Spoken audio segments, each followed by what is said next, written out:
بسم الله والحمد لله وصلى الله وسلم على نبينا محمد وعلى آله وأصحابه أجمعين. Can everyone hear me?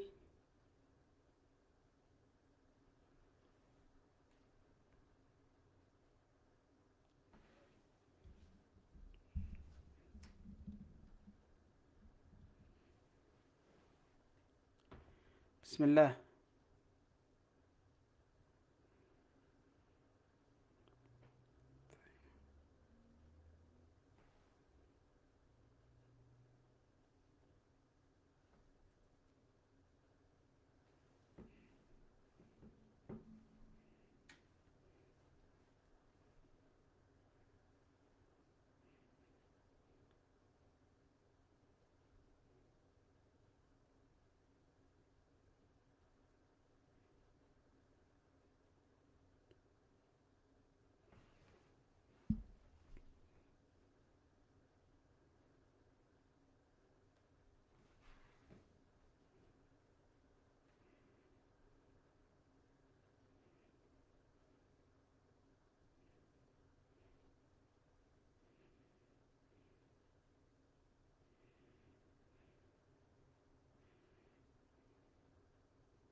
وعليكم السلام.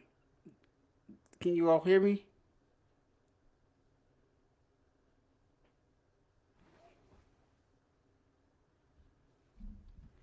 Let's see. What is the live? طيب. Facebook live. طيب. Can you hear me?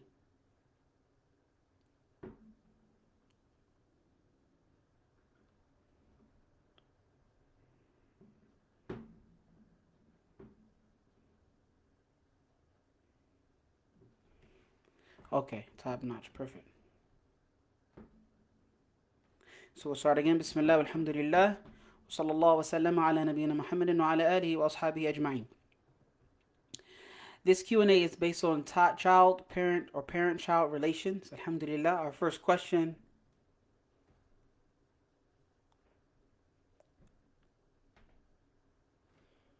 is, what do you think parents can do to gain their child's trust? How can they let them know that they are there for them?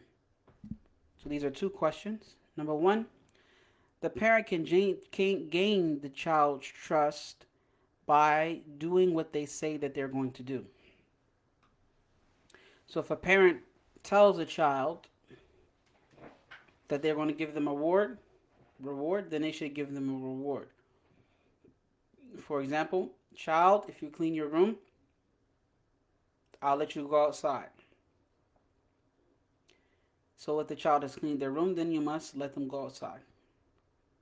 And if you're unable to do so because you have to go somewhere, for example, then you must excuse yourself and let your child know, I apologize, I made you a promise, but I'm unable to fulfill it because of 1, 2, 3. Also, on the flip side of that, the flip coin, the other side of the coin, I should say, if you promise your child that you're going to discipline them for doing or not doing, then you should discipline them. So if you tell the child, if you lie again, you're going to be grounded, then you should ground them when they lie again. Don't allow them to lie and then don't fulfill your promise, because they won't trust what you have to say. They won't think that there are any repercussions or consequences for their bad deeds, and they won't think that there is any reward for their good deeds. So you must fulfill. Furthermore, you should be trustworthy to them. You should not lie. You should not deceive them. So let's stop lying to our children, for example. And don't deceive them. Don't belittle them. Don't disrespect them. If they feel safe with you, then they can trust you. If they do not feel safe, then they will lose trust in you. This is in brief. Allah Azza wa Jal said, أتأمرون الناس بالبر وتنسون أنفسكم وأنتم تتلون الكتاب أفلا تعقلون. He was speaking to Banu Israel. He said, do you all command people with righteousness, but you forget yourselves while you are reading the book? Don't you use your sense? We benefit from that. The parents must practice what they preach. Parents must be responsible and respectful. And if they can do that, then they can demand respect easier or easily from their children, and then their children should be able to follow that by trusting them and feeling secure with them. As for how can they let them know that they care for them or they're there for them, I noticed that the American culture is, and of course I'm American, so I've noticed in our culture we need affirmations a lot. We need a lot of "I love you" and hugs and reassurance. Other cultures don't need or require that, but I've noticed in American culture that's something that is necessary. So let the child know that you're there for them by letting them know, child, I'm always here for you if you need me. I'm at your service. Let me know how I can help you, or so on and so forth. If a child does not feel that they can seek your assistance, or if they always expect that you're going to shout at them or be negative towards them, then they won't come to you because they won't feel comfortable. So make your child feel comfortable with you. Yes, your child should respect you and your child should listen to you, but you also have to make them feel comfortable so that they don't have to go find that comfort somewhere else. You will all know that the child will be comforted by somebody if it's not you. Our next question: what is mentioned about parent-child relationship in Islam? And there are some generalities that scholars have put down, and some of them are that the child should be happy, or excuse me, should obey their parents and stay away from the things that are disobedience to their parents. The child should be very good to them. The child should be humble to their parents and merciful. The child should stay very far away from making them disappointed. The child should listen attentively to the parents. The child should be happy to fulfill their commands.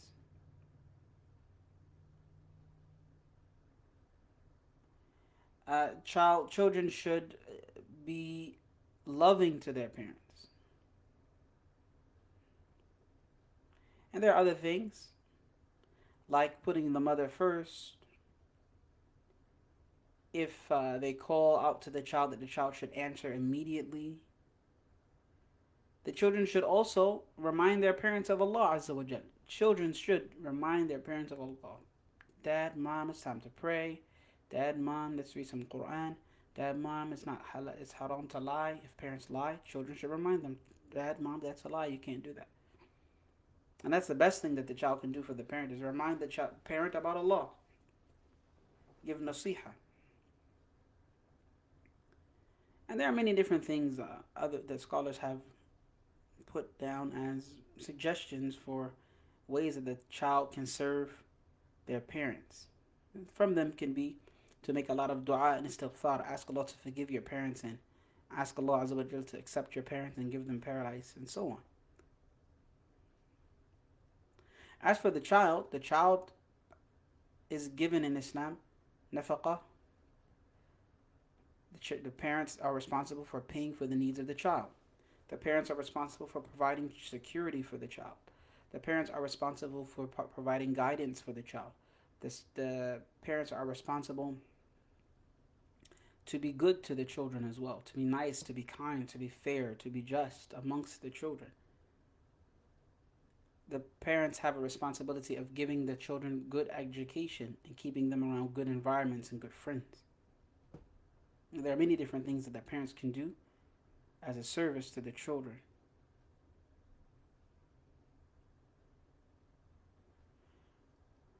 And you can see that in a nutshell by Ibrahim alayhi salam.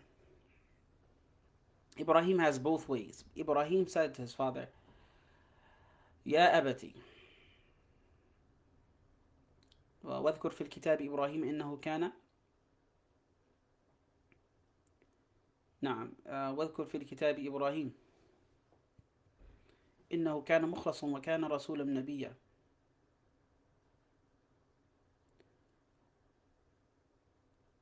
لا إنه كان صديقا نبيا إذ قال لأبيه يا أبتي. So Allah says واذكر في الكتاب إبراهيم إنه كان صديقا نبيا.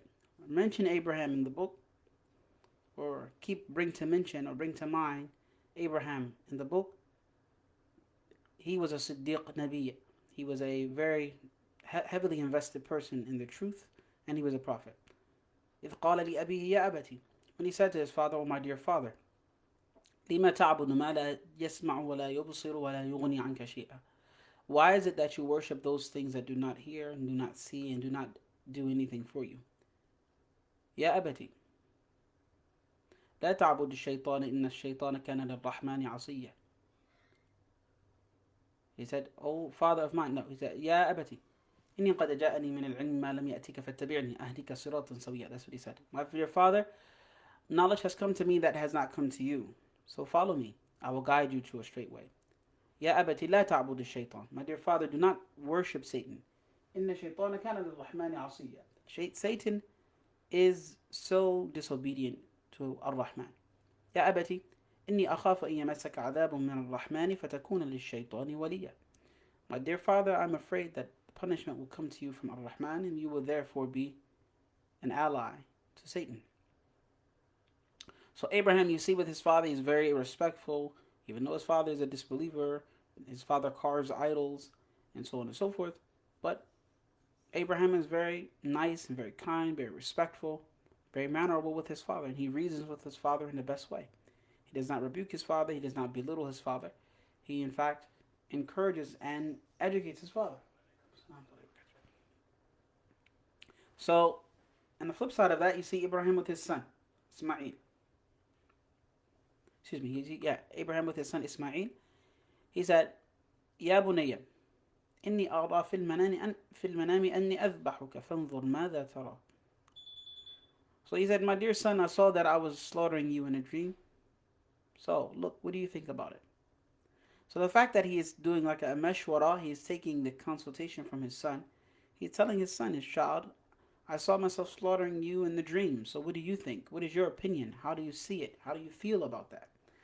So if Abraham can ask his son, how do you feel about me slaughtering you? Then we can ask our children about how do they feel about going to this place or that place. Should we go to this restaurant or that? When we go for a vacation, should we go here or there? Or which of these 2 shirts or 3 shirts would you like? Would you like this shirt or that shirt? Would you like these shoes or those shoes? We can ask our children's opinion. If Abraham can ask his child about his opinion about slaughtering him, of course.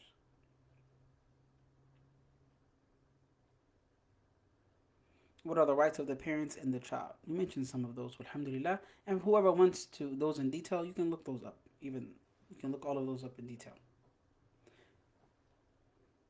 Another important question is, even if your parents, or pardon me, even if your rights are not being given, should you still uphold the rights of the other party? The answer is yes. If your parents do not fulfill some of your rights, it's your responsibility to fulfill their rights. Likewise, if the children do not fulfill some of your rights, parents, it is your responsibility to still fulfill their rights. Prophet Muhammad said, أَدُّوا الَّذِي عَلَيْكُمْ وَصَلُّوا اللَّهَ مَا لَكُمْ. Do as you have been commanded, do your responsibilities, and ask Allah to give you what is due to you. And the Prophet Muhammad said that in regards to the leaders of the societies, leaders of countries, leaders of states, that the people, the subjects, or the constituents, should fulfill the rights of their leaders, even if their rights are not being fulfilled, and they should ask Allah Azza wa Jal to give them what is due to them. Similarly, in regards to children and the parents, you must fulfill each other's rights. And you cannot say, well, my dad didn't do this for that for me, and my mom didn't do this and that for me, so I'm not going to do I'm not going to fulfill the duties to them. It's haram. Allah Azza wa Jal said, وَيْلٌ لِلْمُطَفِّفِينَ. Woe to those who are cheating in the scales. الَّذِينَ إِذَا اكْتَالُوا عَلَى النَّاسِ يَسْتَوْفُونَ وَإِذَا كَالُوهُمْ أَوْ وَزَنُوهُمْ يُخْسِرُونَ. Allah said, these are the people whom, when they take measure from people, they demand full measure. But when they are themselves weighed or measured, they cheat. So in your relationship with your parents, you demand full parenting from them. That they buy you things, that they protect you, that they're there for you, that they listen to you. But then when it comes down to you fulfilling a small task for them, answering them when they call you, being respectful, you cheat them. On the contrary, the the parent demands full respect and full admiration and full attention and all of these things from the children. Yet when it comes down to listening to the needs of the children, giving the children time, you cheat them. This is called tatfif. This is worse than cheating in the scales. If people will be punished, like the Qawm Shu'aib, people of Shu'aib were punished because they cheated in the scales. Walaikum salam. People of Shu'aib were cheated, excuse me, they were punished because they cheated in the scales. وَلَا تَبْخَسُوا النَّاسَ أَشْيَاءَهُمْ.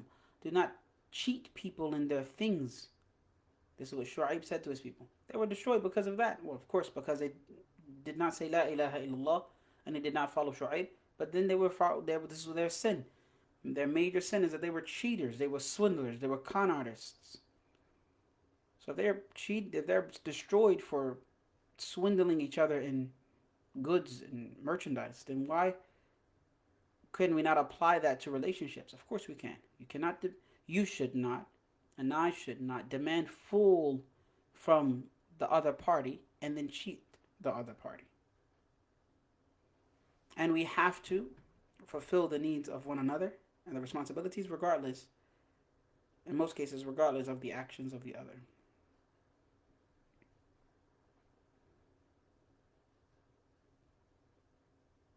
How does one get through or improve a difficult relationship with parents? Man, that's a tough one. Get therapy.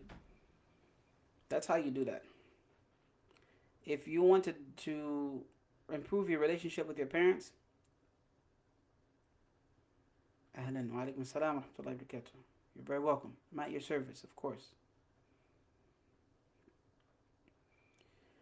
If you want to improve your relationship with your parents, you have to get therapy. Because sometimes parents don't want to, parents sometimes, they're not very emotional or they don't show their emotion, or you come to them with your issue, they kind of push you away and don't really want to address things. And that's a difficulty.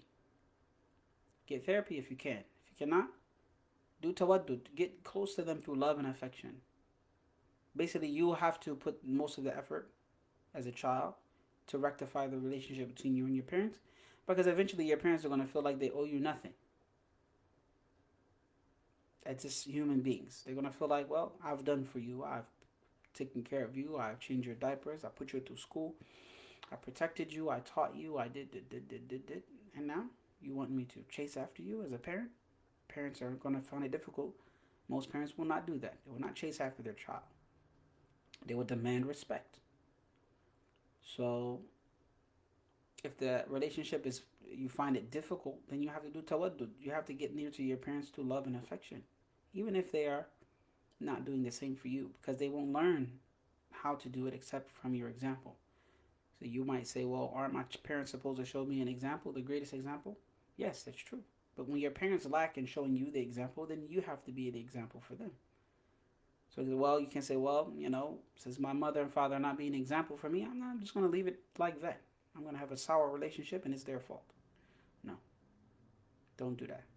It is your responsibility as a child to make your parents' relationship better. Also, it is a responsibility of the parents to make their relationship with the child better. If one of them does not fulfill it, then the other has to cover.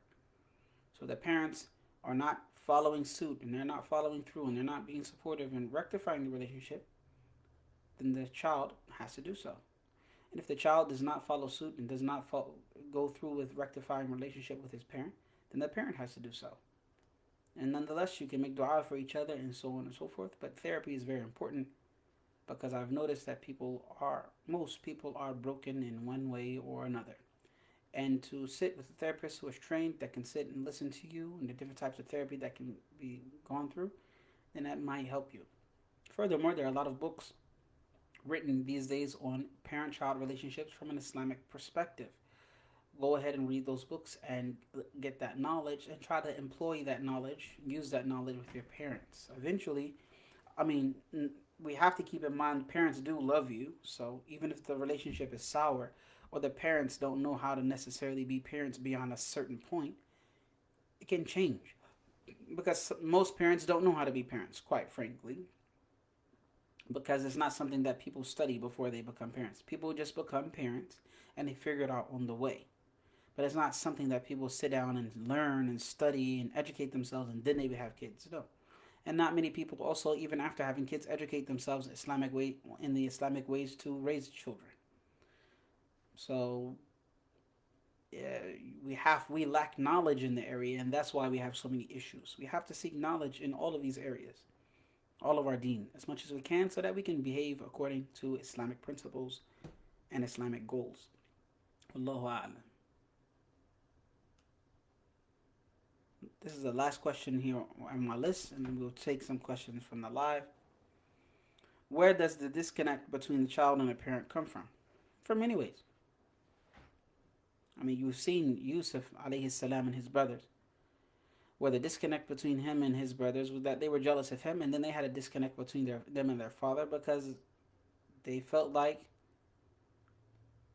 they deserved as much love and affection and attention that Yusuf got. Uh,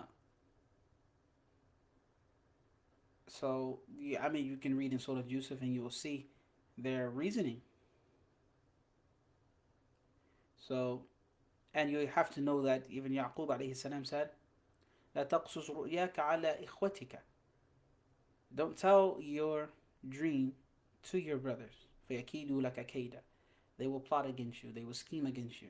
That's the father knowing his children. I mean, even a prophet's children can misbehave. A prophet's children can misbehave. And nobody doubts the tarbiyah of Yaqub, his ability to raise his children, or his righteousness, or his piety. Nobody doubts that. But his children tried to kill their brother. Not only that, they after they decided not to kill him, they threw him into a well and then they sold him into slavery. I mean, you think your children are mischievous? That's some mischief right there. Selling your own brother into slavery. You couldn't even imagine that right now. Imagine your children selling their little brother as a slave in the 21st century. That's unimaginable. And it's unimaginable at that time as well. But it happened. So that disconnect might be there from jealousy, that disconnect might be there from anger, that disconnect might be from trauma, that disconnect might be from anything. It may be just the children's fault, it may be just the parents' fault, and it may be interpretations of either. So the children of Yaqub alayhi salam interpreted that they were deserving of they had some type of entitlement. They felt that they were deserving of some type of extra care or concern from their father because they were many and Joseph was one. So we have to keep that in mind that even the prophet's children, this is Prophet Yaqub alayhi salam, had some difficulty in interpreting his ways or his actions, and they had they suspected ill of him, ill will, ill intent, and they felt that he was wrong. Inna abana lafi dalal mubin. Our father is totally wrong. That's what they said, which literally means dalal mubin literally means he is in evident misguidance. So our father is real wrong. He's really wrong about what he's doing to us. And even when they pretended to kill Joseph, وَمَا أَنْتَ بِمُؤْمِنٍ لَنَا وَلَوْ كُنَّا صَادِقِينَ. They said, you wouldn't even believe us, even though we're telling the truth. So they kind of emotionally blackmailed him, even though they didn't kill Joseph. Even though the wolf did not eat Joseph, when they came with this fake blood, and it's not Joseph's blood, they came with this blood on the shirt, and they said, you would not even believe us, even though we're telling the truth. So they're like saying, they're trying to tap into what they perceive his love for them or lack thereof is. You wouldn't even believe us anyway, even though we're telling the truth. So I mean, If the Prophet's children can emotionally blackmail him and lie to him and deceive him and sell their own brother into slavery, there's no limit to what our children can do here in the 21st century. And as we said, there's many things can be the disconnect between you and the children. Either all the parents' fault or all the children's fault, or what the parents perceive of the children or what the children perceive of the parents. Perhaps we should start talking to each other more. If you talk these things out, inshallah, hopefully they can be addressed. Some parents don't want to talk. So, I mean, you have to try your best to figure something out. It's not easy, of course, and there's no cookie cutter solution. You just have to try harder. You have to die trying. You have to die trying. I mean, keep going and keep trying and keep trying and keep trying. Those are your parents. So keep trying. Likewise, parents, those are your children. Keep trying and keep trying and keep trying. On the day of judgment, you'll be able to say, Ya Allah, I tried every day or every week or every month or every year. I tried my best to mend the relationship between me and my parents or between me and my children. And they refused. So in spite of all of my efforts, it did not get mended. Allah accepted from me. Wallahu alam. Do you have any questions from the live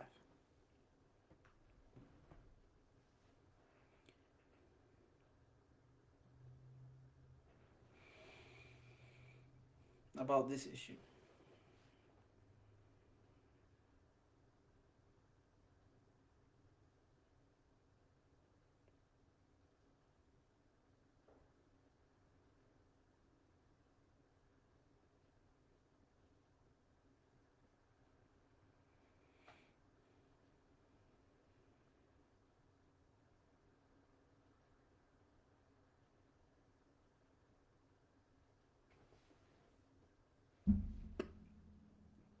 خيرا الحمد لله. If we don't have any questions, we'll close it. وصلى الله وسلم على نبينا محمد.